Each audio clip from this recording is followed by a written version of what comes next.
Салам достор, каналыма кош келиңиздер. Бүгүн сиздер менен үй жагдайында крылышка жасайбыз. Анда эмесе кеттик. Ал үчүн тооктун Керек канаттары керек нерселерин болот. кесип алып, экиге бөлүп алабыз. Мынакей, ортосунан бөлүп, экиге бөлүп, керек нерселерин алып салабыз. Андан кийин жакшылап жууп, тазалап алабыз дагы. Бизге чеснок керек болот, острый перец керек болот, черный перец керек болот, кара мурч, кызыл паприка керек болот. Мынакей, бул жерде кара мурч, а бул жерде острый. Острыйды жакшы көргөндөр болсо, көп эле койсоңуздар болот. Мен балдарым жеген үчүн азыраак коштум.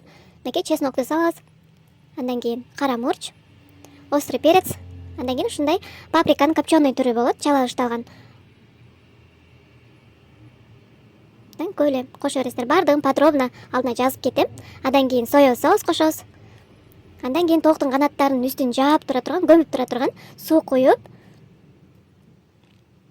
андан кийин туз салабыз дагы, жакшылап аралаштырып, бир түнгө калтырып, эртеси күнү дагы жасасаңыздар болот. Бизде баардыгы чеснок, паприка, острый перец баардыгы тооктун канаттарына сиңип, жакшы мариновка болуш керек кыздар. Же болбосо 4-5 саатка калтырып, андан кийин кууруп жасай берсеңиздер болот.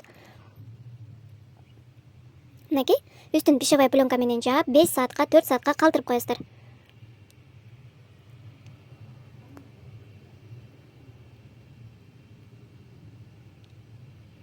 Мынакей. Мен болсо 5 саатта мариновкада кармап алдым. Андан кийин бизге ун керек болот. Унду экиге бөлүп алабыз дагы. Бир бөлүгүнө панировочный сухарий кошобуз кыздар. Атайын крылышкага арналган, базарларда, супермаркеттерде ушундай сатат. Острый түрү дагы бар, ушундай острый эмес түрү дагы бар. Бир алып алсаңыздар көпкө жетет.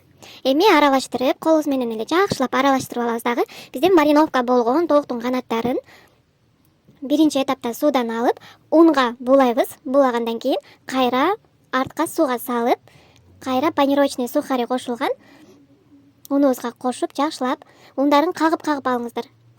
Кийин кууруп жатканда уну көп болуп калса, аябай жүдөтүп, аябай тоскоол болушу мүмкүн. Ошон үчүн ундарын кагып жакшылап силкип алыңыздар.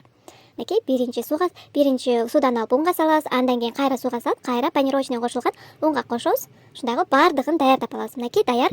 Эми майыбызды жакшы кызытып алабыз дагы. Кызыгандан кийин отубузду орточо кылып кууруп алабыз. Эгерде улуу отто куурсаңыздар, биздин чикендерибизден ичи бышпай калышы мүмкүн. Аябандай сонун, сырты кыртылдаган сонун болуп бышат кыздар.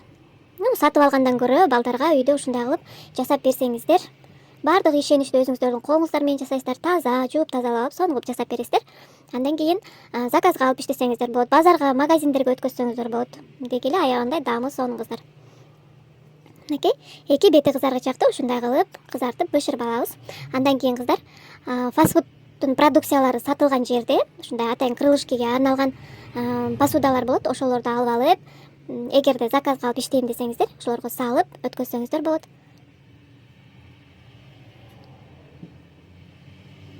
Мынакей, ушундай идишке салып өткөрсөңүздөр болот.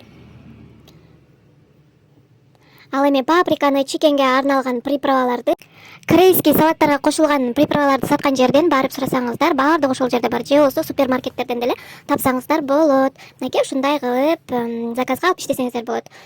Үстүнө ушундай кичинекей кетчуп, майонез салып койсоңуздар, андан да сонун болот. Баарыңыздарга чоң рахмат. Баарыңыздар жасап көрүңүздөр кыздар. Эгер жасап көрсөңүздөр, фото отчет күтөм баарыңыздардан. Ийгилик.